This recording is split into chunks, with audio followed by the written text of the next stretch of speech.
আসসালামু আলাইকুম। আশা করি সবাই ভালো আছেন। আপনারা আমাকে আসলে অনেকে হবিগঞ্জ এগ্রিকালচার ইউনিভার্সিটি সম্বন্ধে জিজ্ঞাসা করছেন, সেই জন্য আজকের এই ভিডিও। হবিগঞ্জ এগ্রিকালচার ইউনিভার্সিটি একটা অন্যতম একটা নতুন আসলে বিশ্ববিদ্যালয়। বিশ্ববিদ্যালয়টা এটা হবিগঞ্জের গোপায়ে অবস্থিত। এই হবিগঞ্জ এগ্রিকালচার ইউনিভার্সিটিতে মোট ফ্যাকাল্টি আছে হলো পাঁচটা। ভেটেনারি আমরা যদি বলি, fisheries, agriculture, science and technology, arts and social science. এর মধ্যে এই প্রথম যে তিনটা faculty, faculty of veterinary medicine animal science, faculty of fisheries and faculty of agriculture, এই তিনটা ফ্যাকাল্টি থেকেই আন্ডার গ্রাজুয়েট ডিগ্রি দেওয়া হয়। বাকি যদি ফ্যাকাল্টি থেকে সেখান থেকে কোনো ডিগ্রি দেওয়া হয় না, সেখান থেকে শুধুমাত্র তারা অন্যান্য ফ্যাকাল্টির সাবজেক্টে হেল্প করার জন্য বাকি দুইটা ফ্যাকাল্টি। তো তাহলে যারা ভর্তি পরীক্ষা দিবে বা ভর্তি পরীক্ষায় চান্স পাবে, তারা এই প্রথম তিনটা ফ্যাকাল্টিতে তারা ভর্তি হতে পারবে। এবং এই প্রথম তিনটা ফ্যাকাল্টিতে 30টা করে সিট আছে। এর 33-এ 90টা সিট। আর যেটি হলো আহ, যে অন্যান্য ইউনিভার্সিটি আর কৃষি বিশ্ববিদ্যালয়ের মধ্যে একটা পার্থক্য হলো, অন্যান্য ইউনিভার্সিটিতে আন্ডার গ্রাজুয়েট ডিগ্রি দেওয়া হয় ডিপার্টমেন্ট থেকে, কিন্তু যতগুলো কৃষি বিশ্ববিদ্যালয়গুলিতে আছে সেখানে ফ্যাকাল্টি থেকে আন্ডার গ্রাজুয়েট ডিগ্রি দেওয়া হয়। ফ্যাকাল্টির আন্ডারে কতগুলো ডিপার্টমেন্ট থাকে, এরা মাস্টার্স ডিগ্রি দেয়। তো এখানে যেহেতু আসলে ইউনিভার্সিটিতে এখনো কোনো প্রফেসর নাই, এবং ভাইস চ্যান্সেলর যিনি আছেন প্রফেসর ডক্টর সাইমুদ্দিন আহমেদ, উনি সিভাসু চিটাগাং ভেটেরিনারি থেকে পাস, তারপর উনি সিলেট কৃষি বিশ্ববিদ্যালয়ে কিছু শিক্ষকতা করেছেন, এবং ওর পরে উনি এখন ভাইস চ্যান্সেলর হিসেবে আছেন। ওইখানে এখন ভাইস চ্যান্সেলর, প্রথম ভাইস চ্যান্সেলর ছিলেন আব্দুল বাসির স্যার, উনিও সিলেট কৃষি বিশ্ববিদ্যালয়ের শিক্ষক। উনি মেয়াদ শেষ হওয়ার পরে বা যাই হোক এরপরে ছায়ানবী জয়েন করছেন, এবং উনি একজন ডায়নামিক লোক, যার জন্য ওখানে জিন হিসাবে নিয়ে আসেন। এখানে যে ডিপার্টমেন্ট গুলো আছে আমরা দেখতে পাচ্ছি, department of anatomy, histology, animal science, animal nutrition, physiology, pharmacology and toxicology, microbiology and veterinary public health, department pathology এবং প্যারাসাইটোলজি। এই ডিপার্টমেন্ট গুলিতে এখন আপাতত আসলে আমার শিক্ষক সংখ্যা ওই রকম বেশি নাই। আমরা দেখতে পাচ্ছি অ্যানাটমি হিস্টোলজিতে দুইজন শিক্ষক আছেন, ডক্টর সালাউদ্দিন ইউসুফ এবং ডক্টর আবুল কালাম আজাদ, দুজনই লেকচারার হিসাবে রয়েছেন। এছাড়া আমরা যদি এনিম্যাল সায়েন্স ডিপার্টমেন্টে যাই, সেখানে আমাদেরকে একজন শিক্ষক রয়েছেন সঞ্জিতা রানী পাল। ডিপার্টমেন্ট অফ এনিম্যাল নিউট্রিশনে যদি আমরা যাই, সেখানেও আছেন দুইজন লেকচারার, আমরা দেখছি ডক্টর জাকিয়া সুলতানা কলি এবং সাথী আক্তার।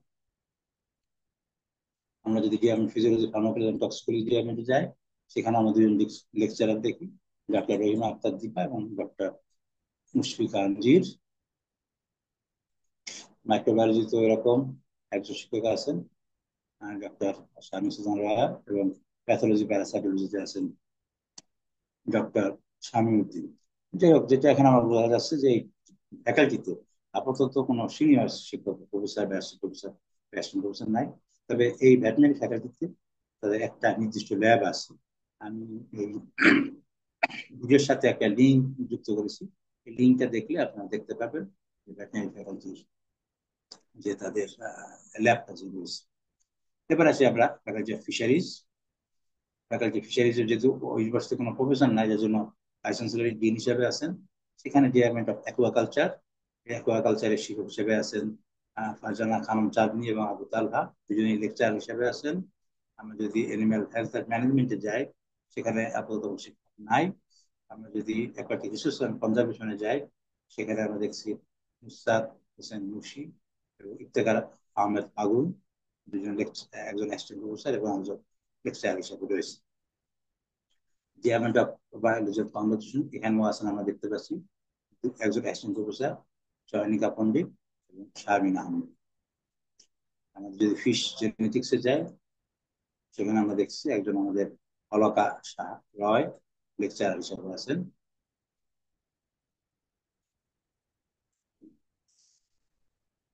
এখানে আছেন হামিমা নূর লেকচার হিসেবে। এবং ওশানোগ্রাফি এবং ব্লু ইকোনমি, ওশানোগ্রাফি যারা সমুদ্র নিয়ে গবেষণা করেন, এখানে আমরা একজন সিনিয়র টিচার আমরা দেখতে পাচ্ছি, ডক্টর অরুণ চন্দ্র বর্মন প্রফেসর হিসেবে আছেন, অ্যাসিস্ট্যান্ট প্রফেসর আয়ন মোহাম্মদ আয়নুদ্দিন হক। তবে যেটা উল্লেখ হলো যে ফিশারিজ ফ্যাকাল্টির তাদেরও নিজস্ব একটা ল্যাব রয়েছে, আপাতত একটা ল্যাব। এটারও আমি একটা লিঙ্ক দিয়ে দিচ্ছি আন্ডার গ্রাজুয়েট ছাত্রদের জন্য। তবে ওনারা কিছু রিসার্চের কাজ করতেছেন, কিছু বায়োফ্লকের কিছু কাজ, শিক্ষকদের জন্য আলাদা আলাদা রুম রয়েছে।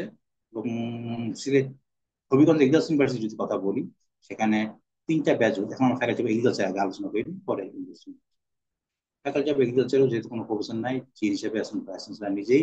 সেখানে আছে ডিপার্টমেন্ট অফ সয়েল সায়েন্স, সেখানে আপনার শিক্ষক দেখতে পাচ্ছেন হাবিবুল্লাহ সিদ্দিকী আছেন। তারপর ডিপার্টমেন্ট অফ এন্টোমোলজি, সেখানে আছেন ঈশিতা মন্ডল লেকচারার হিসাবে। ডিপার্টমেন্ট অফ প্লান্ট প্যাথোলজিতে সেখানে আমরা দেখছি একজন অ্যাসিস্ট্যান্ট প্রফেসর আছেন, doctor Mohammad Aminul Islam. Department of হর্টিকালচারে সেখানে আমরা শিক্ষক হিসেবে দেখতেছি দুইজন, লেকচারার হিসেবে আছেন, এখন সবার নাম পড়ছি না। ডিপার্টমেন্ট অফ ক্রপ বোটানিতে সেখানে একজন অ্যাসিস্ট্যান্ট প্রফেসর আছেন এবং একজন লেকচারার আছেন। জেনেটিক্স আছেন একজন লেকচারার তাসিম বিল্লাহ সাজিদ, ফ্যাকাল্টি মেম্বার সীমা দেবনাথ হিসেবে আছেন এক্সটেনশনে, এলাইকুড ফরেস্ট ডিপার্টমেন্টে আছেন মোসাম্মদ মুস্তাজাম পাখল। তো এগুলো স্যার ফ্যাকাল্টিতে তাদেরও আসলে কিছু রিসার্চ চলছে। আসলে আমি যেটা বললাম যে হবিগঞ্জ কৃষি বিশ্ববিদ্যালয় নতুন একটা ইউনিভার্সিটি, সেখানে ল্যাব ফ্যাসিলিটি এখনো এরকম ভাবে গড়ে ওঠে নাই, কিন্তু তাদের গবেষণা চলছে। এই যে আপনারা গবেষণার জন্য এই দেখুন আউরেস, আউরেস মানে হবিগঞ্জ ইউনিভার্সিটি রিসার্চ সিস্টেম, সেখানে ডাইরেক্টর হিসেবে আছেন ডক্টর অরুণ চন্দ্র বর্মন, উনি অ্যাসোসিয়েট প্রফেসর। এবং সেখানে তারা কিন্তু কিছু কিছু করছে, রিসার্চ তারা করছে। এবং আমি দেখেছি যে এগ্রিকালচারের কিছু রিসার্চ ওখানে চলছে। ফিশারিজের তারা বায়োফ্লক নিয়ে, তাদের ল্যাবের বাইরে বায়োফ্লক নিয়ে তারা কিছু রিসার্চ করছে, ভেটেনারি কিছু রিসার্চ করছে। আমি এখানে রিসার্চ প্রজেক্ট কয়েকটা দেখাচ্ছি তারা যে কাজগুলো করছে।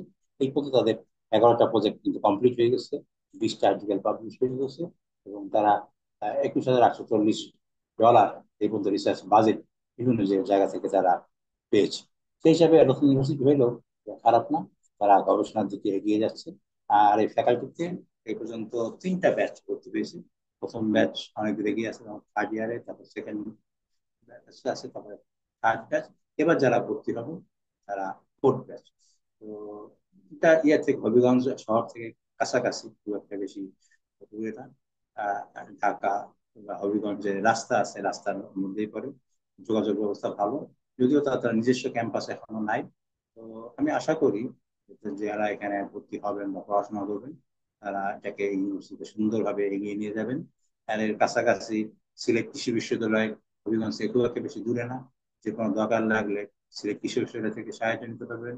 আবার ঢাকা যাওয়ার রাজপথে আছে, হবিগঞ্জে চা বাগান আছে, বড় একটা কি বলো বন আছে, বা কৃষি ক্ষেত্রে হবিগঞ্জ অনেক সমতল ভূমি আছে, কৃষি ক্ষেত্রে হবিগঞ্জ এগিয়ে আছে। এবং যা সিলেট বিভাগের মধ্যে, হবিগঞ্জের পাশে আমরা জানি যে বাড়ি বাংলাদেশ এগ্রিকালচার রিসার্চের গবেষণা প্রতিষ্ঠান আছে, যার জন্য এই কলাবোরেশনে কিন্তু ভবিষ্যতে রিসার্চ করা যায়।